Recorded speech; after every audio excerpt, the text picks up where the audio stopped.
All right, today we're going to get into lesson 6.5, which is on graphing inequalities in two variables. So we're moving on from the absolute value concept that we had been working on today. We're working on just graphing an inequality that's written in two variables, which means there's an x and a y variable in the inequality. And we're going to graph those on a coordinate plane. All right, so when you graph linear inequalities, for example, what I have shown here is y is less than or equal to negative 1 half x plus 3. So we got ourselves an inequality. We got two variables, x's and y's. And the way I've written it should remind you of slope-intercept form. Slope-intercept form is y equals mx plus b. Obviously, we don't have an equal sign, but written in this form, I do know negative 1 half is the slope, 3 is the y-intercept. And if you look up here, 3 is the y-intercept, and then I go up 1 to the left 2, up 1 to the left 2, or down 1 to the right 2, there's my negative 1 half slope, okay? So when we graph linear inequalities, what we're doing is we're going to graph and shade to find all the points that are solutions to the inequality. So what we're saying is, if you look at this line called the boundary line, we've shaded below that. Every ordered pair in this blue shaded region, if you were to take its XY value and plug it in here, would make this true. So for example, 0, 0 is in this shaded region, right? If I put 0 in place of y and 0 in place of x, I would get an answer of 0 is less than or equal to 3, which is true. So 0, 0 is a solution to this inequality. All right. Any ordered pair up here will make this false. So the graph represents all ordered pairs that will make the inequality that's given to you true. Okay, again, this is what we call a boundary line. It can be solid or it can be dashed. I'll get into that in a minute. And then we call this a half plane. The whole thing's a coordinate plane. We're shading half of it. Okay. So that's a look at it and how it works a little bit. The process, the process of doing this is a simple three-step procedure.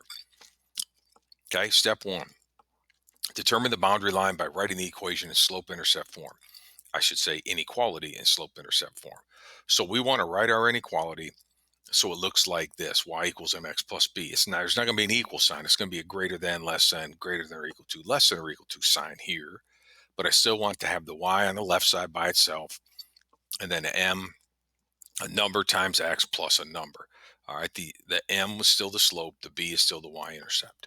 We're going to use this to help make the boundary line.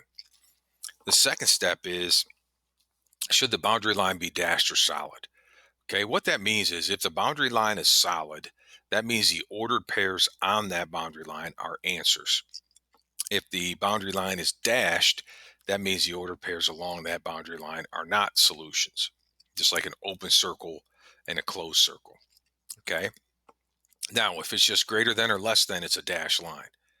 If we have the equal to part, less than or equal to, greater than or equal to, then we're going to make our boundary line solid. The third step is determine how we should shade it. We basically determine the shade on our sign. If it's less than or equal to or less than, we're going to shade below the boundary line. If it's greater than or equal to or greater than, then we're going to shade above the boundary line. So this is the basic three-step process for graphing these linear inequalities. Okay, let's jump into a few of them here. So we're going to graph the linear inequality, and it's going to be given to us in slope-intercept form to start with. So here you see it says graph the inequality y is less than or equal to negative 5x minus 1. We're to graph this, right? Our first step is always to write that inequality in slope-intercept form. Well, this thing's already in slope-intercept form. Okay, it's y mx b. So what we take out of this is this boundary line is going to have a slope of negative 5 and a y-intercept of negative 1. Okay, so if I go to graph it, this is just a starting point here, is we're going to cross the y-axis at negative 1.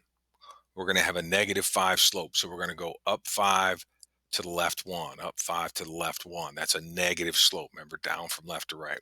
Or we could go down 5 to the right 1. All right. So that's our boundary line to start with. Step 2, should this line be dashed or solid? Okay, well, that depends upon the inequality sign. Well, it's a less than or equal to. Because of that equal to part, that means we should have a solid boundary line. So that means all the points along this line are possible answers. So that's going to be solid. Step 3, should we shade above or below? And again, that goes to this sign. Less than or equal to, less than or less than or equal to means shade below. Now, as I look at the line, below would be down here. Okay, so the final result should look like this. We should have a solid boundary line and we should shade below. So all the ordered pairs over here in this blue shaded region, every ordered pair, if you put its XY value in this inequality, it would be true. Every ordered pair along this line, if I put it in here, would be true. All of the ordered pairs over here, if you plug them in place of the XY, will make it false. So that's how we do it. Simple 3-step process. And then we just ask these questions when we get through it here. So we got the next one: y is greater than or equal to negative 2x plus 2. Step 1, write it in the inequality and slope intercept form. That's done. Okay, they gave it to us that way. I know the slope is negative 2. We know the y-intercept is 2. So we know our boundary line is going to look something like this. We're going to cross the y-axis at positive 2, and our slope is negative 2. Okay, so we're going to go up to, I'm sorry, it's negative 2 over 1, right? So up 2 over 1, up 2 over 1, down 2 to the right 1. That's a negative 2 slope, negative 2 over 1. Okay, next thing, should this line be dashed or solid? Well, the equal to part, greater than or equal to, means solid. So that's going to be solid. Step 3, should we shade above or below? Again, the greater than sign, we're using this sign right here. The greater than sign says shade above. Above is up here. So we're going to shade the top part of this, and there's my answers. This graph is your answers. Okay, all of these points in the shaded region, all the ordered pairs up here, again, make this true. And all the ordered pairs over here, make it false. All right, how do we do it when the problem's not given in slope intercept, but like standard form? Remember, standard form is ax plus by equals c. Well, this kind of mimics that. All right, well, the process is the same. We just got a bit more to do to start with. So the first thing we have to do is take this inequality and put it in slope intercept form. So solve it for y. So add 3x to both sides. 4y is less than 3x plus 16. Divide both sides by 4. Now remember, over here, this 4 is going to cancel. Over here, the negative 3x and the 16 can both be written as over 4. And then when I simplify this, it's going to look like negative 3/4 x plus 4. So there's my equation now written in slope intercept form. We now know the slope is negative 3/4 and the y-intercept is 4. Okay, so starting point for a graph, we're going to cross the y-axis at 4, going to have a rise of 3, run of 4. Down 3 to the left 4, there's my line. Okay, that's the boundary line to start with. Now, should this be a dashed or solid line? Well, go to your inequality. It's a less than sign, right? Less than. Less than means dashed. Okay, when it's equal to, it's solid. So this means we got to change this to a dashed line.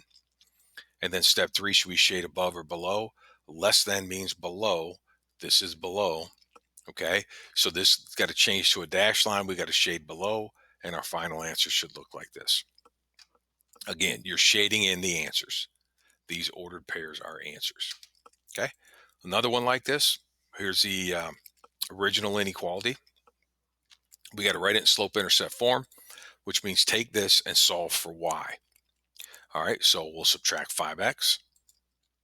We got 2y is greater than negative 5x minus 4. To both divide both sides by 2. Negative 5x over 2 minus 4 over 2. Okay, each of these get divided by 2. And then negative 5/2 x minus 2 when you simplify. So my slope is negative 5/2. My y-intercept is negative 2. If I sketch this, it looks something like this. We're crossing the y-axis at negative 2. It's a rise of 5, run of 2, down 5 to the right 2. Okay, there's my line. That's the boundary line. Next thing is, should that be dashed or solid? Right, you drew it as solid right now, but should it be dashed or solid? Well, greater than means it should be dashed. It's not equal to, it's just greater than. So it should be dashed. And then should we shade above or below?